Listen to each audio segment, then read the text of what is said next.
Yo, what's going on? We are going to talk about and try to answer, or maybe not answer, but get some ideas on a question that it seems like a simple question, but a lot of times it could be something that'll give you a headache just thinking about it. How to know if you can afford something? Can you really afford something? It's a lot of schools of thought. Some people say you got to be able to buy it 20 times over, 5 times over, all of these different crazy things. I'm gonna tell y'all a little bit about the factors I consider when I make a determination on if I can actually afford to make a purchase. And honestly, I'm gonna give y'all the attorney answer. It depends. It depends on what it is, how much it costs, your particular situation. We're gonna talk about it. Let's dive in. Let's get it.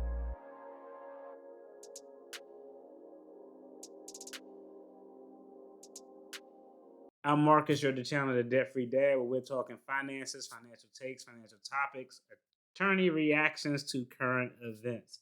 Like I said, I'm an attorney, a licensed attorney, but I'm not your attorney. So, hey, go somewhere else for legal or financial advice. I'm just giving my opinion and takes on topics based on my experience, based on what I'm doing, and giving y'all a glimpse into what we're doing with our finances as my family is on our financial freedom journey. Affordability. Can I afford something? Well, there are a couple of schools of thoughts on how to know if you can afford something. Some of the common ones that I've heard were, oh, if you can't afford it 10 times over, then you can't afford it. Or if you can't afford it 5 times over, or 7 times over, you can't afford it. I think that's a crazy way to look at it because a lot of things you may want, especially if it's a large purchase, you'll probably won't be able to afford them 10 or 7 times over. And that's just crazy because you're putting yourself in a position where you will never be able to get some of the things that you actually want. So, the first thing we're going to say and talk about is it depends what it is. You have to look at, is it an essential? Is it a necessity? Is it something that I really need, or is it something that I want? Depending on what it is going to help you decide whether or not you can afford it and what parameters you should look at when determining affordability. For example, if I wanted a pair of shoes that cost $200, that's a little bit different analysis versus if I wanted to buy a house that costs $600,000. Okay, depending on what the item is, how important it is, how much of a necessity it is or isn't, will be a key factor in determining your analysis. So I think that's first and foremost. The second thing is we have to put it in context. For large purchases, cars, house, I think the affordability test is a lot stricter. Do you have an emergency fund? Do you have uh, 10% going into retirement? Do you have a down payment? Are you going to make payments? If so, what interest rate could you qualify for? What payment can you afford that's not going to make you have to eat ramen noodles or spam or something, or something to that effect. So those are all the factors you consider with a large purchase. And you got to give yourself a little bit of grace. A lot of people, a lot of finance YouTubers say you need 20% down for a home, 20% down for a home. That's something I never say, especially for your first home. It's great to have 20% down for maybe home number two, but home number one, sometimes you got to give yourself a little bit difference. You can get an FHA loan or a conventional loan where you may have to put 3, 7, 9, 10% down, something to get yourself in the door as long as you don't over leverage how much house you actually have. So, like I said, the affordability test for big ticket items, house, cars, things like that are going to be much more stringent. Vacations, if you want to go on vacation to Africa, you're talking about for a family of four, you talk about spending 10 to 15 racks. That's going to get that really stringent analysis because that is an extremely large purchase. Now, when you're talking about for smaller purchases, there are some things that I look at to help give me an idea. The first thing that I look at for smaller purchases, and sometimes for larger purchases, how many hours would I have to work to actually purchase this item? For me, that provides a little bit of clarity because it lets me know, is this item really worth it? Let's say I make $25 an hour and I want to buy something that costs $200. Well, let's think about that. I make $25 an hour. 25 times 8 is 200. I have to work a whole day in order to pick up this one pair of shoes or this one whatever the hell it is that I want. Is it really worth it? So that's always a good litmus test to help you determine if you really want it.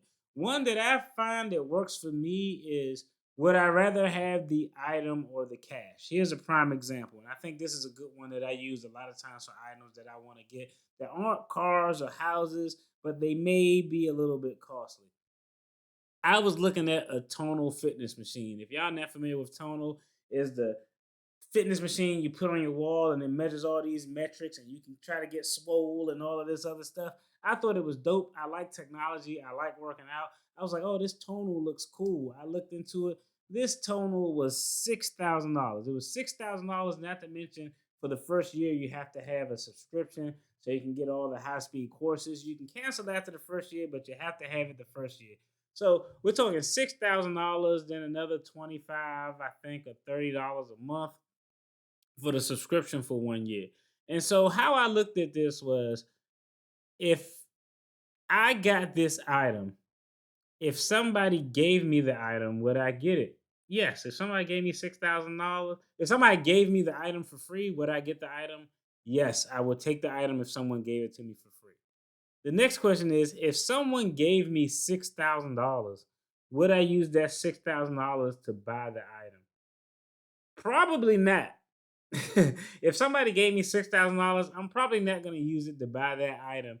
And that analysis for me actually says a lot of light on how I view it, because it goes to show me that I want this item, but I really don't want it that bad. And sometimes I'll tell you how I see this when I'm saving for an item. If I wanted to buy something that costs $5,000 or $6,000, this happened before on so many times. I would save up the $5,000 or $6,000 for whatever the item is that I wanted.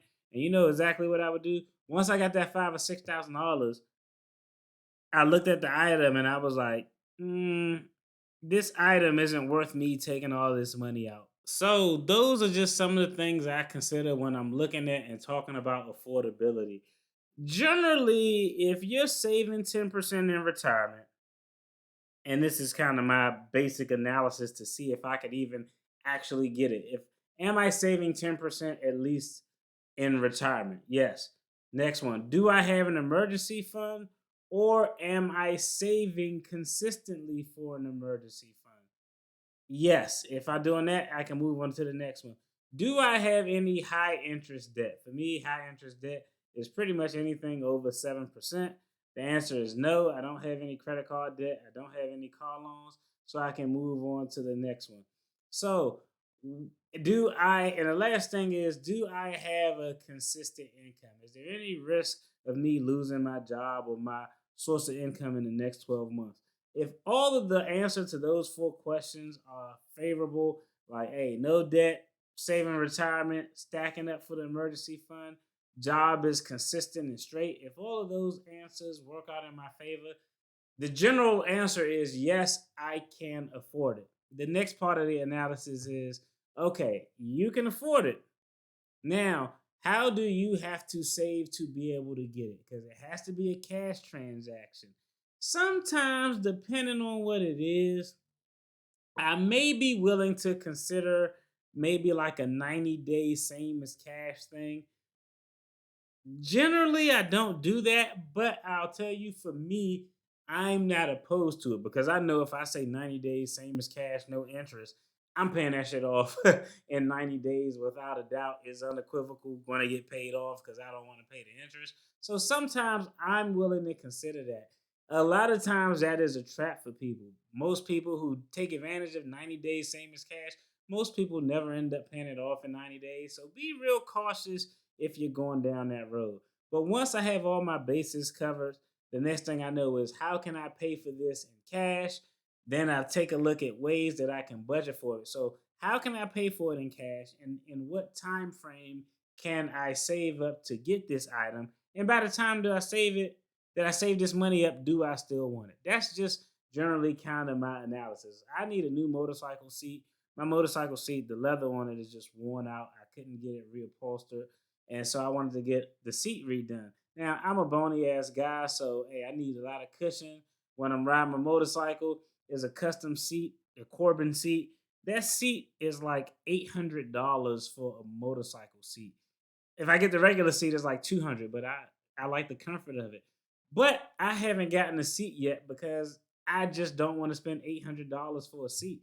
I'm actually looking at paying $200 just for a cover that will go over the seat. Because think about it. Yeah, my seat has a rip in it, but who the hell gonna see the seat of my motorcycle when I'm on it riding? Nobody. It's not a big deal. So for me, that's something that's not an essential purchase right now. I don't know. That's something I might like ask my wife to get me a custom design seat for like my birthday or something like that. But it's nothing that I'm gonna go through the hassle of saving up for because it doesn't affect the rideability of the motorcycle. When I'm on it, nobody's gonna even see that the seat has a rip in it because my ass is on it, so it is what it is. Even though these are not direct answers to the questions of can you afford it, it's just some things to consider because these are things that I consider. If you enjoyed this video, make sure you check out the video on the screen. There's going to be more content related to finance and attorney reactions.